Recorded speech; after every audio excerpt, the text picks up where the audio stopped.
Dhawadehoo. I am a practicing gynecologist at Sri Sant Gajanan Maharaj Hospital, Ghatkopar west और Powai polyclinic and hospital Pawai.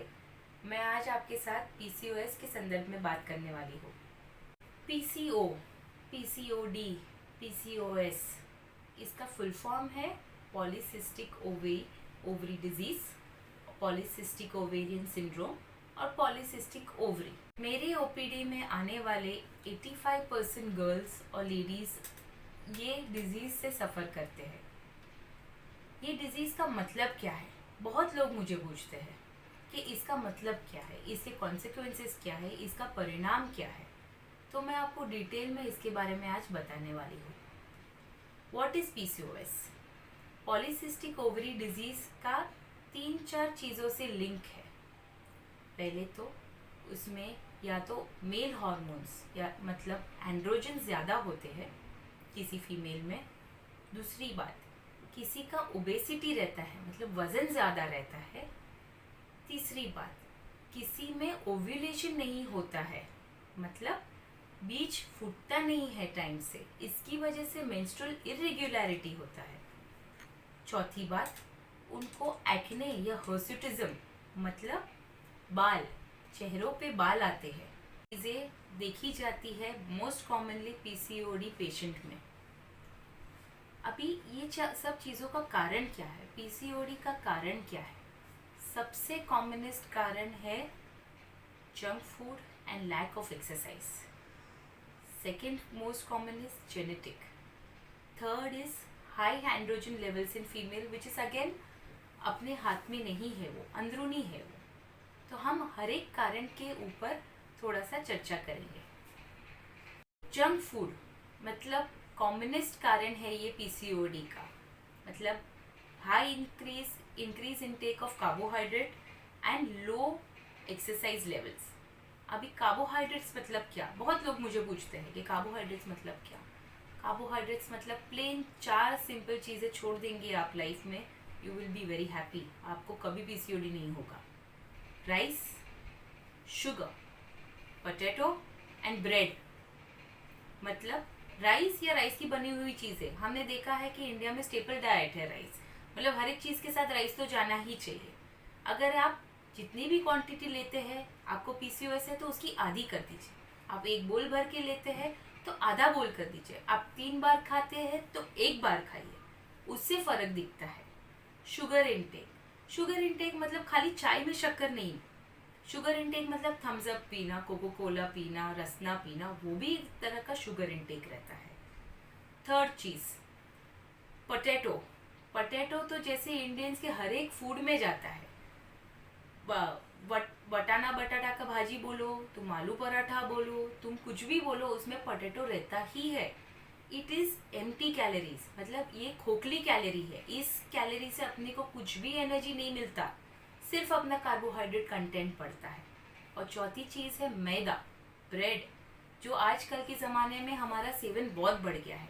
वो चाहे sandwich हो, वो चाहे बर्गर हो, वो चाहे पिज़्ज़ा हो, वो चाहे मैगी हो।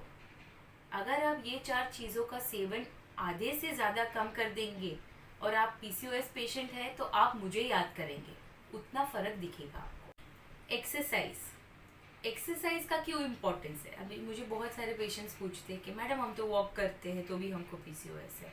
But then walking is not right. Walking अपने लिए नहीं है, वॉकिंग 50-60 ईयर ओल्ड लेडीज़ के लिए है। जो यंग गर्ल्स आती है मेरे पास, खास करके जो 20s और 30s की एज में आती है, वॉकिंग आपके लिए नहीं है। आपको कुछ विगरस एक्सरसाइज करना है, मतलब कुछ एक्सरसाइज ऐसा करना है कि आपको पसीना बहना चाहिए, आप थकने चाहिए। मैं बहुत सिंपल चीज़ बताती हूँ। ऐसा नहीं है कि मेरे पास सब ऐसे ही पेशेंट आते कि जो जिम अफोर्ड कर सके। मेरे पास ऐसे भी पेशेंट आते जिनका एक ही रूम का खुली होता है, तो उनके लिए मैं क्या सजेस्ट करती हूँ? मैं सिर्फ एक ही चीज़ सजेस्ट करती हूँ जो मेरी बहन ने भी अपनी लाइफ में यूज़ किया है। एक रूम का एक कोना पकड़ना है, वो एक कोने में 20 मिनट्स तक स्पॉट जॉगिंग करना है विदाउट स्टॉपिंग, ना रुकते हुए, ना एसी ना फैन चलाते हुए। बिलीव मी, आप एक बार 1 मिनट तक भी नहीं कर पाएंगे। धीरे धीरे धीरे आपका वो बढ़ेगा एक्सरसाइज टॉलरेंस। और ऐसा आपको दिन में 3 बार करना है, अलग अलग टाइम पे।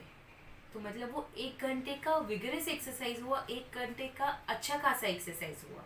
अगर आपके पास जिम में जाने के पैसा नहीं, ये तो आप कर ही सकते हो। और ये नहीं करेंगे तो फिर फॉल्ट आपका है। मैंने आपको बहुत सिंपल तरीके से ये बताया है। आई थिंक आप कर पाएंगे और आपको करना चाहिए। दूसरा कारण है अपना जेनेटिक्स।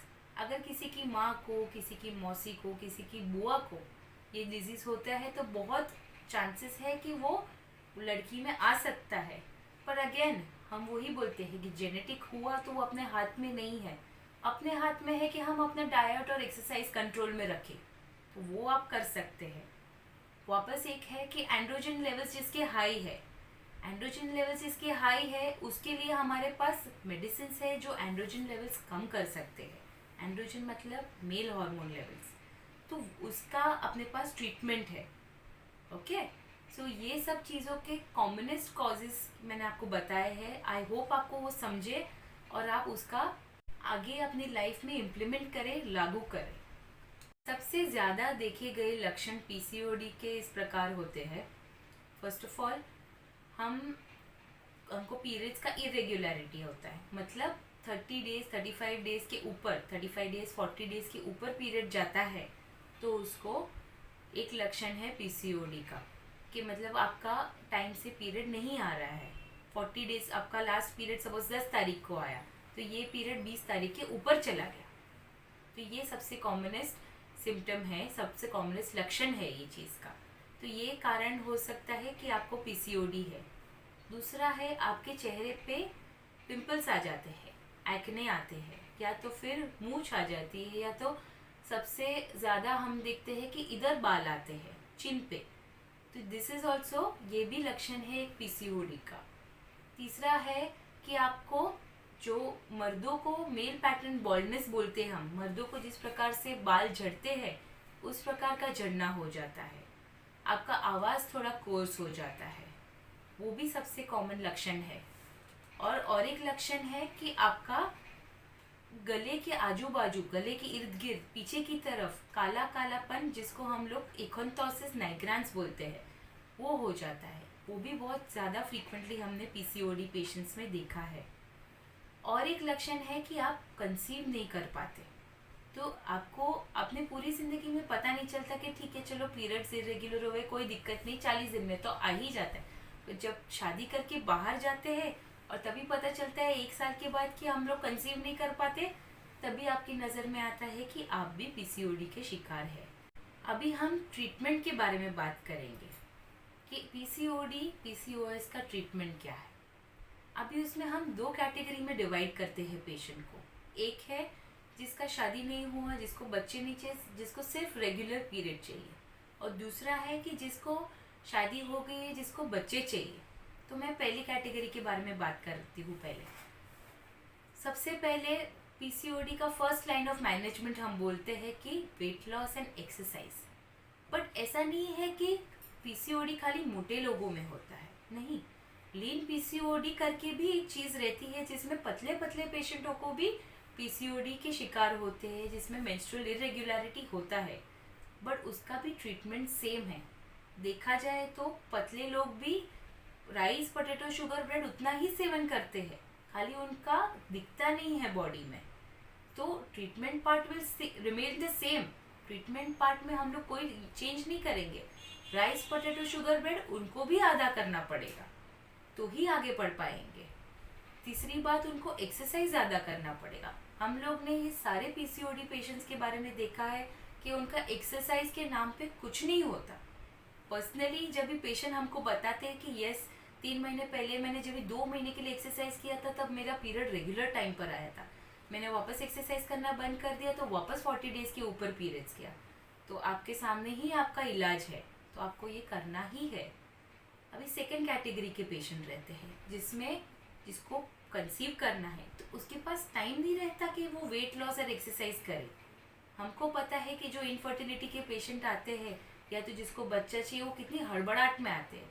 तो हम अगर उनको बोले कि आप 6 महीना वेट लॉस के लिए वेट करें, तो उतना वो वेट करने की उनकी उतनी पेशेंस नहीं रहती है। तो हम ऐसे लोगों में अलग तरह के ट्रीटमेंट देते हैं। हमको ऐसे लोगों में ओव्यूलेशन इंडक्शन वगैरह कुछ मेडिसिन देना पड़ता है, जिनसे जो बेसिक प्रॉब्लम है उनका ओव्यूलेशन नहीं होता वो क्योर करते हैं। एनीवे उसके बारे में हम कभी दूसरी बार बात करेंगे। आज तो ये पीसीओडी का मैंने इन जनरल आपको समराइज करके दिया है। अगर आपको इससे संबंधित कुछ भी क्वेश्चंस रहेंगे तो you are free to call me, you are free to come and visit me any time. Thank you. मेरे चैनल की वीडियो पसंद पड़े तो लाइक करें, शेयर करें, ताकि अन्य स्टूडेंट और पेरेंट्स भी लाभान्वित हो सके। बेल आइकन दबाकर मेरे चैनल को सब्सक्राइब करें ताकि नेक्स्ट वीडियो में आप तक पहुंचा सकूं। धन्यवाद। जय श्री कृष्ण।